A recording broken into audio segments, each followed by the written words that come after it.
Dans cette vidéo, nous voyons comment fonctionne le module de suivi de Framework 360, c'est-à-dire la possibilité que le logiciel nous offre de suivre exactement ce que font les visites sur notre site web. Dans le module de suivi, nous aurons la possibilité d'ajouter un projet. En ajoutant un projet, après lui avoir donné un nom, par exemple, le nom du site web, nous déciderons si nous l'utilisons sur le site actuel ou si nous l'utilisons sur un site externe. Cela peut également être fait avec d'autres types de plateformes, comme WordPress, Joomla. Framework 360 nous fournira un code de suivi, un script, qu'il suffira de copier et coller dans le pied de page du site web.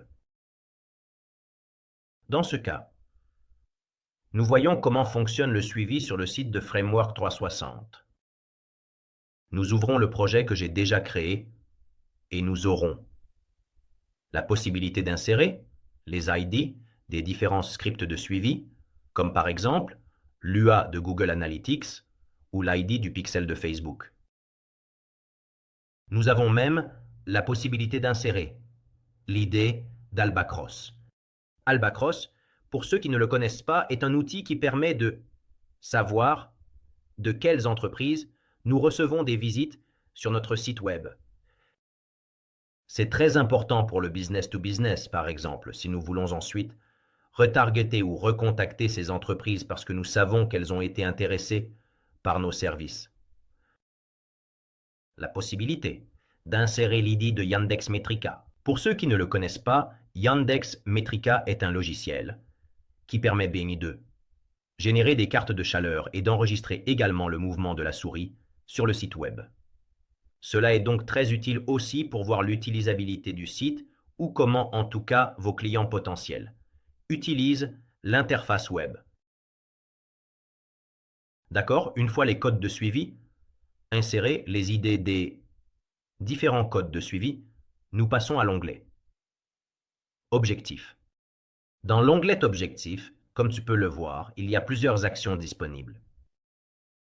Par exemple, nous pouvons suivre les appels, nous pouvons suivre les emails, les clics sur n'importe quel bouton ou conteneur, les référents. C'est-à-dire d'où nous recevons les visites, c'est-à-dire les sites qui, disons, nous envoient des visiteurs. Par exemple, si nous avons des sites partenaires, nous pourrions vouloir héberger le lien vers notre site web sur ces sites partenaires. Cela s'appelle un backlink.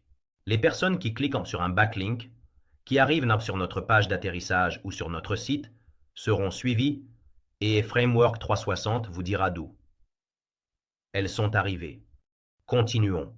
Ici, nous voyons la possibilité de suivre la durée de la session. Si, par exemple, pour nous, c'est un objectif, disons un objectif de faire en sorte que les gens restent plus de 2 minutes sur le site, parce que cela signifie qu'ils ont peut-être bien visité le site et sont ceux les plus susceptibles d'acheter peut-être sur un e-commerce. Alors, la durée de session enverra et dira quelles personnes sont restées plus de 2 minutes sur le site. La visualisation du contenu permet de suivre la visualisation d'un contenu caché. Par exemple, si nous cachons un contenu premium sous un formulaire, peut-être un formulaire pour laisser les contacts, la visualisation du contenu suivra quand? Et les visiteurs ont laissé leurs données et ont visualisé le contenu. Cependant, cela peut également être utilisé pour la visualisation des produits sur un e-commerce.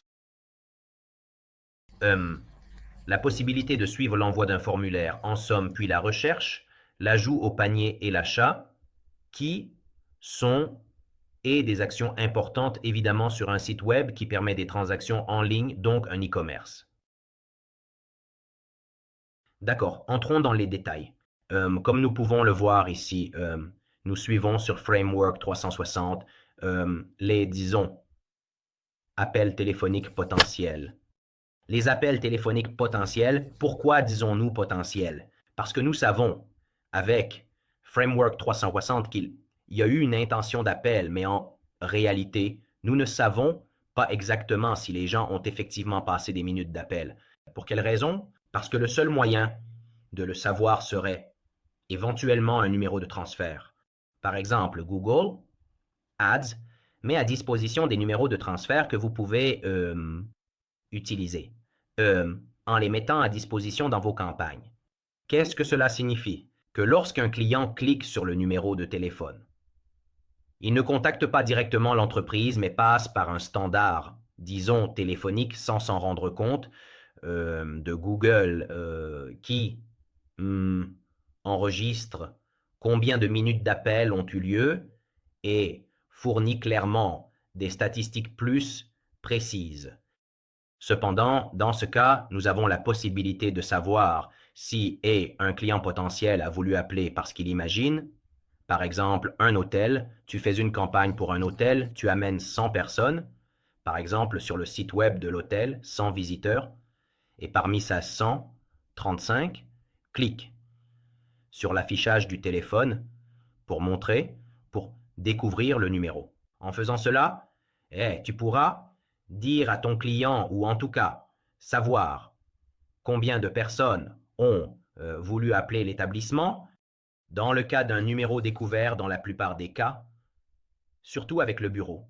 Et il y aura LEES visiteurs prendront le numéro de téléphone, le copieront sur leur smartphone et appelleront. Donc pour toi, ce sera un visiteur qui n'a peut-être pas fait de conversion. Appelons cela une intention d'appel, évidemment. Il n'est pas obligatoire de masquer le numéro de téléphone. Comme tu le vois ici, Framework 360 au Podi, que fais-je? Je trouve tous les numéros de téléphone automatiquement ou en insère-tu. Quelques-uns manuellement que je dois dénicher, que je dois trouver sur le site et éventuellement masquer. À toi de choisir puis même, simplement tracer certains numéros de téléphone. Passons à autre chose. Framework 360 offre également la possibilité d'envoyer les données des objectifs aux différentes, évidemment, aux différentes plateformes publicitaires que tu as ajoutées dans l'onglet Prix, le premier onglet. Par exemple, si tu souhaites utiliser Google Analytics et le pixel de Facebook, Framework 360 te demandera si tu veux également envoyer les conversions ajustements des tiers. D'accord, Quentin. Voyons par exemple comment. Suivre le clic sur un bouton. Essayons de ajouter un clic. Framework 360 nous demandera si nous voulons suivre le bouton ou le conteneur via le lien de destination. Éventuellement, si nous avons un bouton avec www.site destinataire, nous pouvons le sélectionner et il prendra tous les liens et avec ce lien et le suivra lorsque quelqu'un clique dessus ou via classe et CSS, ID d'éléments ou texte contenu. Si cela, disons, était difficile à trouver, je conseille d'utiliser la sélection visuelle. Il y a la sélection visuelle, elle ouvre un iframe du site web, en donnant la possibilité de cliquer avec le bouton droit. Par exemple, je veux suivre tous les clics sur cette image. Je la sélectionne avec le bouton droit. Il reconnaît le conteneur et me permet de sélectionner disons, le sélecteur. Voilà, donc ici, je fais en sorte que lorsque quelqu'un clique sur l'image que nous voyons, dans cette partie ici, il me marque le clic sur l'image et je l'appelle ainsi. C'est l'événement interne de Framework 360 en sauvegardant et rechargeant la page. J'ai cliqué maintenant sur l'image. En allant sur les statistiques, nous rechargeons toujours la page. En allant sur les statistiques, il a pris le clic sur l'image et m'a aussi renvoyé l'adresse IP et la date et l'heure de la conversion effectuée, disons, de l'objectif atteint. OK, comme tu as pu le voir ici, tu as la possibilité de voir toutes les statistiques des objectifs, des conversions effectuées sur le site web.